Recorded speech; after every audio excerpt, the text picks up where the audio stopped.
Hello and welcome to episode number 141, where I take questions from the Elements community and answer questions like the Ayurvedic approach to bread, high blood pressure, cholesterol, sleep, altitude, how it affects the doshas, the Wim Hof breathing method, snacking between meals, easing eczema, itching, and much more. So please stay tuned.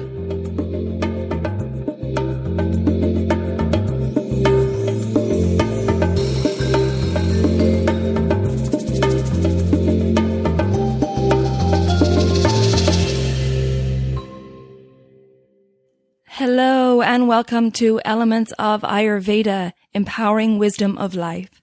I'm your host, Colette, and in this podcast, I hope to empower you to take charge of your own health by sharing the holistic teachings of Ayurveda, the ancient healing tradition from India. We will also discuss topics like health and wellness, nutrition, yoga, fitness, meditation, breath work, and much more, as well as interviewing lots of inspiring people along the way. My humble wish is to help you to connect to your true nature, to Mother Nature, and to each other. If you like the content, be sure to subscribe to the show, and the new episodes will automatically download for you to enjoy. If you're new to Ayurveda, I recommend you listen to the first couple of episodes where I do an introduction to Ayurveda and the mind-body types. I've also set up a Facebook group for us to connect and to support each other, and I'd love for you to join me over at Elements of Ayurveda podcast group. And now, here's the show. Today's episode is sponsored by Banyan Botanicals. We all get anxious about things from time to time, especially during chaotic times like these. According to Ayurveda, feelings of stress, overwhelm, agitation, and fear are the result of excess Vata and can be balanced with diet and lifestyle choices. They can also be balanced with the help of Tranquil Mind by Banyan Botanicals. Tranquil Mind is an herbal formula which combines some of Ayurveda's most renowned herbs for promoting calmness in the mind and nervous system without causing dullness or lethargy. To test its efficacy, Banyan Botanicals launched and executed a small pilot study that compared Tranquil Mind with a placebo. Overall, those who took Tranquil Mind reported a 25 to 50% decrease in signs of anxiousness by the end of the 2-week study period. This included feeling less fearful, less upset, less overwhelmed, and less likely to avoid social interactions. Read about this full study report at banyanbotanicals.com/tranquil. And listeners to the Elements of Ayurveda podcast can save 20% on Tranquil Mind right now by visiting banyanbotanicals.com/elements. That's banyanbotanicals.com/elements, and I'll also put that link in the show notes. Hey there, and welcome back to the Elements of Ayurveda podcast. This is Colette, and today I'm taking your questions that were submitted over on the Elements of Ayurveda podcast Facebook group. And thank you to all of those who submitted your questions. So let's get started because I have quite a few to cover here. All right. The first question is from Summer, who says, "Holy moly, since everything has been on lockdown due to COVID, I can't sleep. Either I can't fall asleep or can't stay asleep, and sometimes both. Is it excess Vata? Any advice would be greatly appreciated." Okay, Summer, thank you so much for your question. And yes, indeed, you're correct. It is most likely Vata causing these sleep issues. Aggravated Vata can result in difficulty falling to sleep due to worry, anxiety, mind spinning, etc. And also because Vata is highly sensitive, when aggravated, it will result in a heightened sensitivity during the Vata time of day from 2 to 6 a.m. and 2 to 6 p.m. Therefore, it can result in waking up in the early morning hours of 2 to 6 a.m. and having difficulty getting back to sleep. And it can also mean that you may be more prone to stress and anxiety in the afternoon between 2 and 6 p.m. Because, like I said, the Vata dosha is aggravated and more sensitive to the rise of Vata in the environment during that time period. Now, Vata can become aggravated due to various factors like diet, lifestyle, stress, and of course, given these challenging times right now, as you mentioned with COVID, Vata is certainly going to be affected. The most important thing to balance Vata is routine. Routine in eating, sleeping, waking. When Vata is aggravated, there can be a scattered approach to the day. And Vata constitution generally doesn't like disciplined routine. But when their day has no framework, this is what can really aggravate Vata. And so it's important to implement a structure to your day. Also, as you're having sleep trouble, Summer, I would recommend an evening routine to calm the nervous system and calm Vata, of course, before bed. So at least an hour and a half or 2 hours before bed, I would recommend that you get off technology, which can be very activating to the nervous system. And I suggest approaching this final couple of hours of your day as a time that's dedicated to self-care. This could be a time for a creative project, reading, relaxing yoga, meditation, pranayama, journaling. It was great to help you process your thoughts from the day. You could also do an Abhyanga oil massage, which is a wonderful way to calm and ground Vata. And that would be putting the oil on your skin, allowing it to sit on your skin for 15 to 20 minutes before washing it off. It would also be wonderful to have a bath after that with some Epsom salts. Use some essential oil, some candles, whatever it is that helps you to relax and unwind. And when you go to bed, focus on some deep belly breathing, and by doing this, your mind will not get caught up in a virtual story. Your mind will be focused on the breath, and you could do this until you fall asleep. So literally putting one hand on your belly and one hand on your chest and focusing on a nice deep inhale and a nice deep exhale. Now, if you have trouble falling to sleep, I recommend Yoga Nidra, which is a guided meditative practice that's performed lying down. So you could do this in bed. And what I recommend is that you download a practice so you can play it while your phone is in airplane mode, because that's another really important point. We don't want any Vata aggravating technology in the room. So we want to try to avoid any phones dinging. We want to avoid the EMFs, of course, coming from the phone. We want to avoid, any LED lights, any tech in the bedroom. You want to make sure that your room is completely dark. And if it's not, if you can't do that, use an eye mask, and earplugs if you're really sensitive to noise. So, Summer, I hope this helps. And we really need to take care of ourselves, especially now due to all the upheaval in the world. It's very Vata aggravating. So I think this is a great question and hopefully going to help many people. So thanks again for your question, Summer. Okay, next question. Rita asks, what are the top 5 food Ayurveda principles to stick to for allergies? Okay, Rita, thank you so much for your question. So the top 5 Ayurvedic food principles that I would recommend for helping with allergies, the first one would be kind of food related, is cleansing. So at the joint of the seasons between spring and summer and autumn, to release the buildup of toxins or ama from the previous season, and to help the body transition into the new season by eating easy digestible foods. Of course, an Ayurvedic cleanse can be done at any time of the year. And as I said, it helps to cleanse the body of ama or toxins, which can really cause problems and make us more sensitive to allergies. My next tip would be making sure that you're eating in accordance with your constitution. For example, if you have a high kapha constitution, you can be more prone to allergies. And so you want to avoid kapha aggravating foods, like foods that are rich, creamy, heavy, soggy, and sticky, that will aggravate the kapha dosha. Kapha would do better with a diet that's light and warm and easy digestible foods, and especially during allergy season. My next tip would be to avoid improper food combinations. And I discussed this in detail in episode number 26, which was titled, What Do I Eat? So if you're not familiar with those improper food combos, check that episode number 26 out. The fourth tip would be no late night eating, and have a light meal before 7 p.m. And of course, eating your main meal in the middle of the day when the digestive fire is strongest. And that relates to my final point, number 5, which would be have a lifestyle that's in tune with the circadian rhythms. So eating your main meal in the middle of the day, bed by 10 p.m., waking before or with sunrise. And I talked in detail about the circadian rhythms in episode number 8, so I recommend you check that out. So they're my 5 tips, Rita, that will help with allergies. And if you want more info, I discussed more tips for spring allergies in the Q&A episode number 133.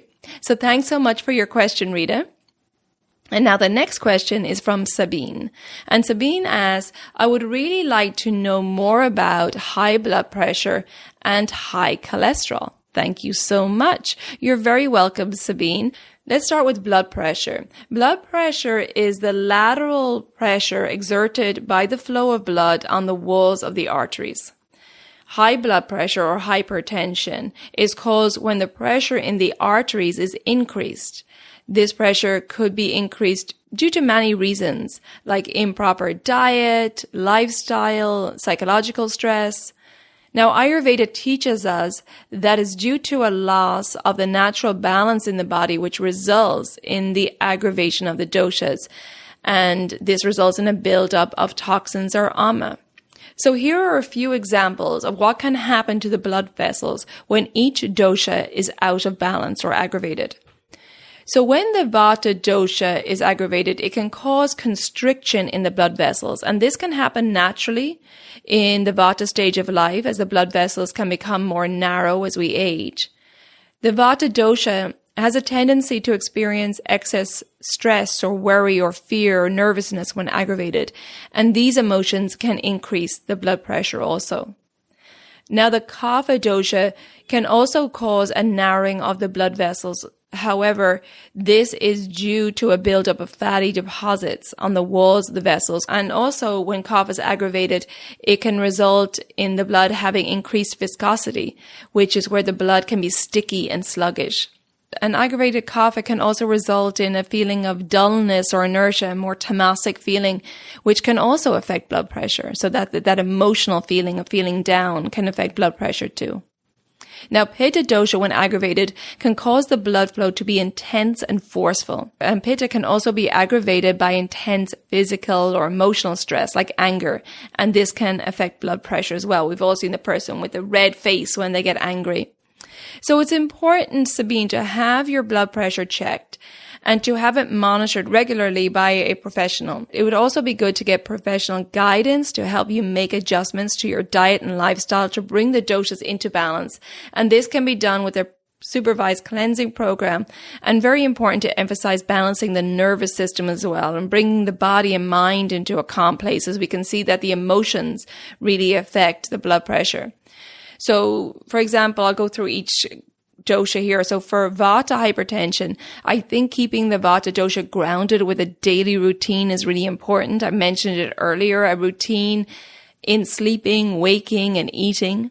Eating a Vata pacifying diet with warm seasonal foods that are rich in protein and good fats.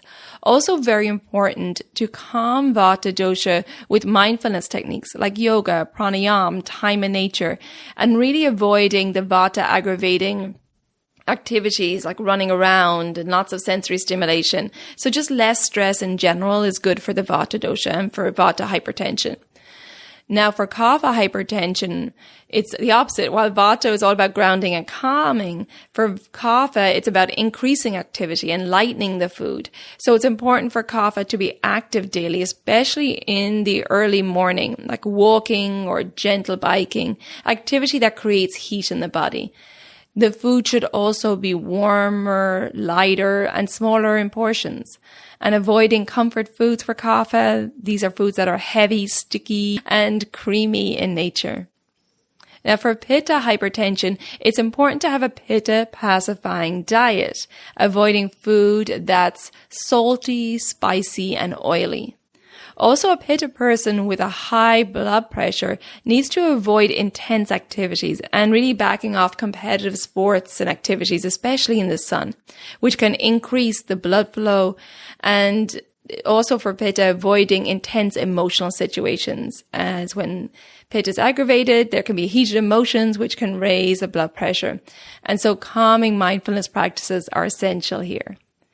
As you can see, it's different advice for each dosha, and the advice really needs to be tailored to each person depending on the imbalances like the toxins or ama, the diet, the lifestyle, etc. However, one thing that's in common for everybody with and without high blood pressure is the importance of maintaining the nervous system and ensuring that you have a daily practice to keep the body and mind calm.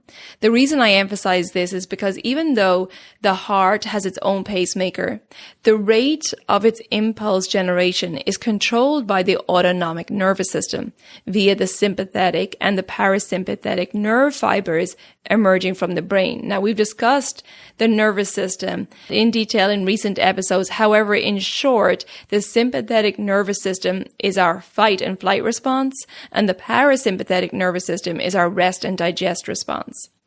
Now, the vascular tone of the blood vessels is also controlled by the autonomic nervous system, which alters diameter of the arteries as and when required in a state of fight or flight, for example. So as you can imagine, we want to bring our body into the parasympathetic nervous system as much as possible throughout our day. And this can be done with mindfulness practices. And that could be with yoga, tai chi, meditation, pranayama. Creative activities can be really meditative for some people. It could be gardening, cooking, reading, time in nature, something that basically brings you into the present moment and gets you out of the mind spinning. So I think it's important for all of us to find what brings us calm and to ensure that we make time for that activity, as it's so important for our health and well-being. So I hope that helps, Sabine. And now moving on to the second part of your question, which is high cholesterol. So, Ayurveda explains that cholesterol is a component of the Meda dhatu, or fat tissue. Now, I discussed the dhatus, or tissues, in detail in episode number 92, which is titled Ayurvedic Nutrition of the Dhatus. So you can check that out if you're not familiar with the tissues. And cholesterol plays an important role in our body as a lubricant for the tissue and for nourishment of the bones and cartilage. Now, when Meda dhatu, or fat tissue, is balanced, it helps to maintain balanced cholesterol. Therefore, when the fat tissue is out of balance, that causes cholesterol content in our body to become imbalanced. So this relates back to our Agni, or our digestive fire. When our digestive fire is functioning properly, all of the tissues of the body will be properly formed. However, when our Agni is impaired, the quantity and the quality of the tissues will be affected. And that includes Meda tissue, the fat tissue.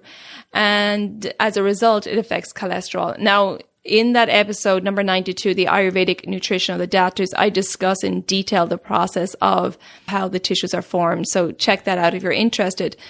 But getting back to cholesterol, high cholesterol means increased fats in the blood, and that can create plaque on the walls of the blood vessels and can cause heart problems. To prevent high cholesterol, it's important to ensure that your digestive fire, or Agni, is functioning correctly. And this is not only your main digestive fire, which we're all familiar with, but also the Agnis throughout our body, including the liver, where cholesterol is produced. So balancing the Agnis can be done via regular cleansing, which Ayurveda suggests, and also making sure to avoid heavy kapha-provoking foods like fatty foods, fried foods, processed and refined foods. Eating a kapha-pacifying diet of warm, light, easy digestible foods. Getting regular exercise is also very important to help manage cholesterol. So, Sabine, I would really encourage you or anyone else with high blood pressure or high cholesterol to seek professional advice. And I hope that this explanation helps a little bit, but you really need tailored advice. And as with Ayurveda, there's no one size fits all. So it's really tailored to your constitution. So thanks again, Sabine, for your question. And I hope that helps. Okay, moving on to the next question. Emise, I hope I'm pronouncing your name right, Emise. Anyone else confused about the Ayurvedic approach to bread? Not sure if unleavened means excluding bread made with yeast or sourdough and soda bread as well. And if all of these are discouraged, are some of these better than others? I'd appreciate some guidance on this. Okay, Amise, let me try to give you some guidance on this. So thank you for your question. It is my understanding that in Ayurvedic cooking, that Ayurveda recommends trying to get as much prana into the food as possible and cooking fresh daily, which in our modern world is not possible for a lot of people. But Ayurveda recommended cooking flatbreads or unleavened breads fresh with each meal for this purpose to have the maximum amount of prana. Now that won't work for many of us today, again, because we're so busy. And I also think it's important to remember that Ayurveda is not a structured diet, but rather having an understanding about your unique constitution and what type of foods, tastes, etc. are best for you. So in the case of bread, Ayurveda focuses more on the season, the strength of the Agni, the digestive fire, and the type of grain used. And of course, you have to take into consideration your constitution or your current imbalance, if you have one, when choosing a bread or grain that's right for you. So let me break it down by dosha. So Vata dosha does better with a moist bread that's well cooked and easier to digest. And grains that tend to be best for Vata are wheat, oats, amaranth, and rice. Now for Vata, limiting barley, buckwheat, corn, millet, quinoa, and rye are best because these grains can be aggravating. Yeasted breads can also cause gas and bloating during digestion, so they may aggravate Vata. However, sourdough bread would be a good option for Vata, and I recommend that if you're having sourdough bread and you have a Vata constitution or Vata aggravation, that you add some good fats to balance out that airiness of the bread, the airy space quality of the bread. So you could add some ghee or butter or avocado or any other heavy good fat, again, to balance out that airy quality of the bread that can be aggravating to Vata. So you could also add seeds, especially if you're baking at home. The seeds have that oily quality. So that would be another good thing to add to the bread. Okay, so that's for Vata. Now for Pitta, Pitta does well with grains that are cooling and sweet. So it could be grains like barley, oats, wheat, spelt, white rice, quinoa, and avoiding heating grains like buckwheat, corn, and millet. Now, yeast can be heating, and so yeasted breads can be aggravating for Pitta. The process of fermenting can also make bread more acidic and warming, and so Pitta can be aggravated by sourdough breads. I think for Pitta, the best option would be a soda bread, which is dense, but because Pitta has a strong digestive fire, they could handle that dense bread, or a yeast-free bread for Pitta would be a good option. Then for Kapha, Kapha does well with breads or grains that are light and dry and avoiding heavy, dense breads. So ideal grains for Kapha are amaranth, barley, buckwheat, corn, millet, quinoa, rye, and wheat bran. And then limiting the grains that are aggravating like oats and rice and wheat. Breads can have a sticky quality after eating them, and this can aggravate Kapha. So I recommend choosing a bread from the grains I just suggested for Kapha and toasting the bread for Kapha to make it lighter and drier. So it's the opposite qualities to the Kapha, heavy, dense, sticky qualities.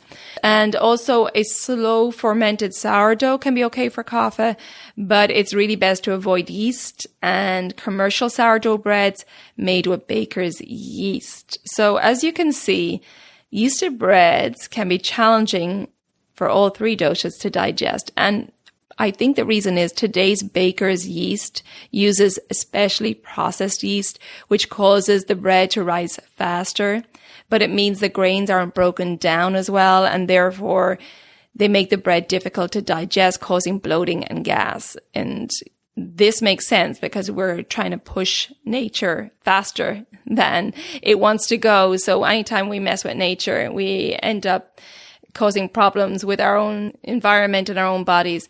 So, You could choose something like sourdough bread. It's fermented using a starter culture, which mainly contains wild form yeast and lactobacillus bacteria. And this is a slower and more natural process of fermentation, which will make the bread easier to digest. And of course, it's ideal to, go to a local baker, support a small business, and to choose a bread that's baked fresh daily and that's using good quality ingredients. So if go to a smaller business, you'll know hopefully what type of ingredients they're using, and bread that goes stale or hard after a day or two. It's best to avoid the industrial produced bread that has been fermented quickly and are filled with various preservatives and additives just to extend their shelf life, because that's going to mess with our digestion. We have a local boulangerie, bakery here in the village that just recently opened, and it's a bio or organic bakery, and he uses ancient grains, and it's just delicious, and you can really taste the difference and feel the difference when you're digesting it. And it's always good to know the source of your bread, and even better if you make it yourself. So if anybody out there, I'm not a bread expert, but if anybody else has any tips or recipes, please share them over on the podcast Facebook group. I'll put the link in the show notes. So thanks, Amis, for this question. It's a great question. I know a lot of people have questions about bread, and a lot of people are eliminating bread from their diet because they're having difficulty in digesting it. So either it's a result of these commercial practices or the additives or preservatives in the bread, or else it's a result of their digestive fire not being strong enough to digest, or the type of grain they're using. Again, it's very individual. And that's why in Ayurveda, we recommend individual consultations so that the information can be tailored to you. But I hope this general information was good for you, Amis. Thanks again for your question. Next question is from Ella, and she says, "Hi, Colette. Does altitude have anything to do with gas and bloating? Since moving to the Andes, I've experienced more gas and bloating than ever. I'm Vata with aggravated Pitta. I'm not constipated, just in case you might be wondering. What herbs do you recommend for gas and bloating? And I have ginger, lime, and salt pickle before lunch to help me digest. Also having a cooked Vata pacifying diet and warm water throughout the day.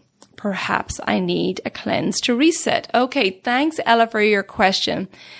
And the short answer is yes, altitude can certainly affect the Vata dosha as well as the Pitta dosha. The higher altitude results in a decrease in atmospheric pressure, which will affect our oxygen intake. The breathing will be faster, and the heart rate increases also to increase the supply of oxygen to the body. The aggravated Vata will affect the digestion and result in excess gas and bloating that you're feeling. It can also increase dryness in the body. However, it doesn't appear that you're suffering from dryness as you're not constipated, but you may notice it in your skin. Now, it's good to hear that you're following a Vata pacifying diet, and the ginger, lime, salt, pickle will certainly help with digestion. Taking that 30 minutes before eating will stimulate your digestive fire, along with sipping the warm water throughout the day, which really helps the digestive fire, will help. But don't forget about a Vata pacifying routine, which is just as important to focus on along with the food. Being consistent with waking, sleeping, and eating times, eating in a quiet, slow manner to prevent any excess air, make sure that you're relaxed while eating. And I would also recommend having lots of good fats in the diet and doing an Abhyanga oil massage daily. And your other question was, what herbs do you recommend for gas and bloating? Fennel is great for any gas and bloating. Having fennel in your food or fennel tea after a meal is great. Also, in your cooking your food, you could use asafoetida, which is great, or fenugreek. The fenugreek can be a bit heating, so you may want to watch out for that for Pitta, but I would recommend fennel, which can aid the digestion and with bloating without aggravating Pitta. So that would be my recommendation from the information that you've told me would be fennel. You mentioned a cleanse as well to reset. A cleanse is always beneficial. Ayurveda recommends it regularly, but really beneficial if you feel that your digestion or doshas are out of alignment, and especially if you notice that the pacifying foods and routines are not making a difference, then I would definitely recommend a cleanse to reset. So there you go. I hope that info helps, Ella. And again, I suggest focusing on your routines, Vata pacifying routines, as it seems like you have a good understanding of Vata pacifying strategy already for your foods. Okay.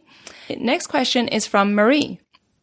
Marie says, I recently discovered the Wim Hof breathing method. Have you heard about it? Would you say it is a pranayama? Or is it similar or close to pranayama in Ayurveda? Wim Hof also recommends cold showers, which I started to do at the end of my hot shower, and it feels pretty amazing. I was wondering, as a strong Vata constitution, would you recommend it, or is it not the best as I am cold most of the time and it's winter in Australia?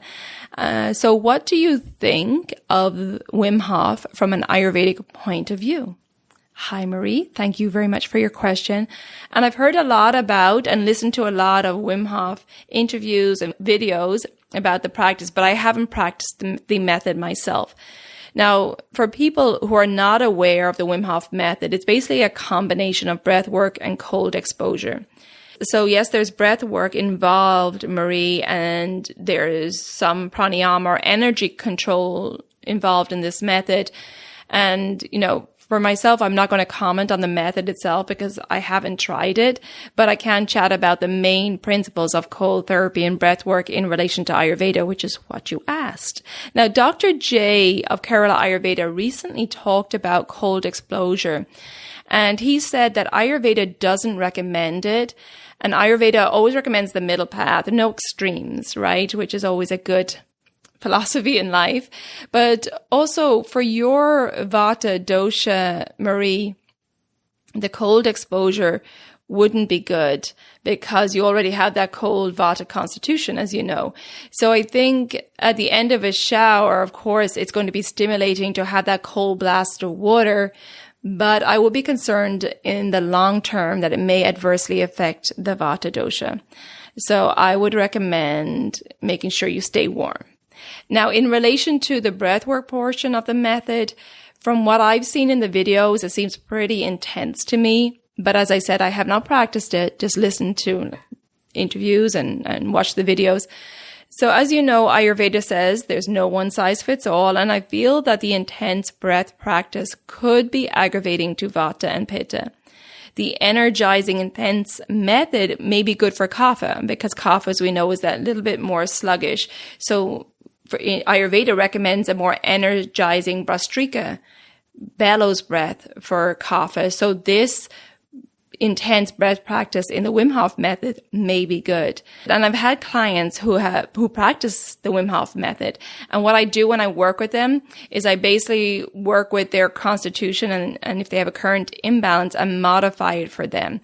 So again, that's my 2 cents on how Ayurveda may view the Wim Hof method, Marie. But I think it's always wise to remember there's no one size fits all. And so if you're trying it, see how it feels in your body. You're a high Vata constitution. When you do the breath work, does it make you feel dizzy? Does it overstimulate you? Does it make you feel lightheaded, ungrounded? That means it's going to be aggravating for your constitution. Okay? Thank you for your question. Next question is from Alicia, who says, I would like to know if it is better to have a larger meal or a snack and a meal between lunch and dinner. Okay. Hi, Alicia. Thanks for your question. So first of all, it's always better to have your larger meal in the middle of the day between 12 and 1:30 p.m., as this is when your digestive fire is strongest, the sun is high in the sky, and you can digest those heavier proteins and grains better at this time. It's always best to allow at least 2 to 3 hours to digest after your lunch. Now, if you get hungry in between lunch and dinner, it will be good, first of all, to verify if it's thirst, because thirst is our weakest sense. And so a lot of times we may mistake thirst for hunger. So I recommend when you start to feel hungry, have an herbal tea or water and wait for about 20 minutes and see if it subsides and if it was just thirst. However, if you're still hungry, then having a snack that's balancing for your constitution. And then depending on how big your snack is, allowing another 1 to 2 hours before dinner. A good snack is always fresh fruit. Ayurveda recommends eating fresh fruit alone because of the water content. It digests at a different rate from other foods. And so that is a good snack, and it's a good light snack to have. So you could have, your next meal an hour or so after that, because it will digest fast. The Pitta constitution, as we know, has a strong digestive fire and can result in needing a snack, depending on the activity levels during the day. And snacks can also help the Vata constitution maintain energy. However, the Vata constitution, as you've heard me say throughout this podcast episode, really requires 3 meals a day, structured meals. And so if the snack affects your appetite and affects the other main meal, then I think it's better to forego the snack and stick to your 3 main meals for Vata, okay? And for Kapha, snacking is best avoided, and just sticking with your meal times, allowing that Kapha slower digestion to work on digesting the previous meal before eating again. I hope that answers your question, Alicia. And if any of you have any follow-up questions, or if it didn't quite answer your question, just let me know on the podcast Facebook group or send me an email. Okay, next question is from Sanal, and I hope I'm pronouncing your name right, Sanal. So Sanal would like to know how to ease the eczema itching without taking anti-allergy tablets, and can this happen as a side effect of thyroid medicine? Okay. Hi, Sanal. Thank you again for your question. And eczema is a result of an imbalance in the body, and often requires cleansing to remove the root cause. I'm not sure if the thyroid medicine could be aggravating your eczema, but I do suggest that you chat with a practitioner who prescribed this medication. But in the meantime, I can definitely give you some topical Ayurvedic recommendations to help relieve the itching. So the first one would be to apply a really good quality aloe vera gel, which has a cooling effect, and that can really help to relieve inflamed and itchy skin. Just put it on your skin once or twice a day, and I would recommend that you buy it at a health food store, or that's, again, a good quality one.